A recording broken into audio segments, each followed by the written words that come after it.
second principe qu'on utilise pour fabriquer les matières plastiques, nous avons le polypropylène.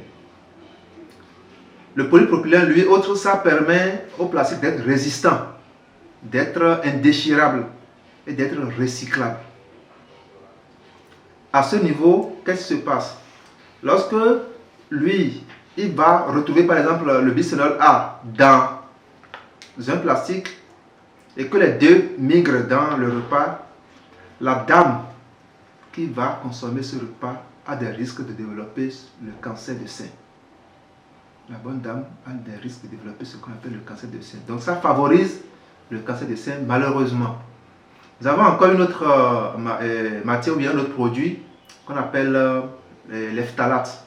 Eux autres, ils ont l'habitude, ou bien ils ont comme propriété de rendre la matière plastique flexible et résistante aussi à la cassure. Et sur ce plan, qu'est-ce que ça donne? Ça s'accumule dans les graisses. Et avec le temps maintenant, ça diffuse.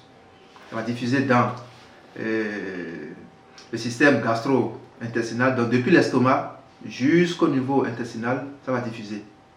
Ça va diffuser dans le foie, les reins, les muscles, les poumons, les testicules, le cœur et se retrouver dans le lait maternel chez la femme allaitante. Donc le bébé est exposé.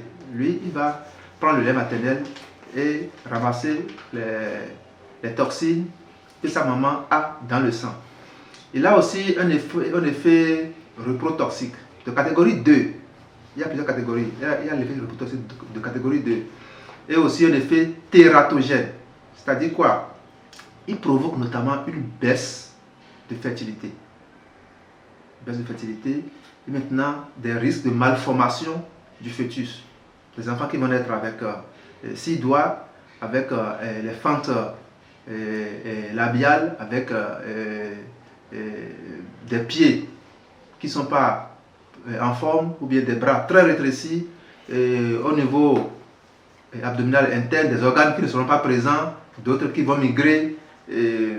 La réduction du poids du fœtus aussi est présent. Il y a aussi les morts fétales in utero. Et c'est à l'échographie qu'on découvre que l'enfant qui était bien portant, à une autre écho, on constate que cet enfant-là n'est plus là. Ou bien carrément, c'est à l'accouchement qu'on constate que le bébé n'est plus vivant. Donc ce sont des effets qu'on peut aussi retrouver chez les enfants chez qui les mamans ont subi ce genre de mode de vie lié à l'usage des matières plastiques.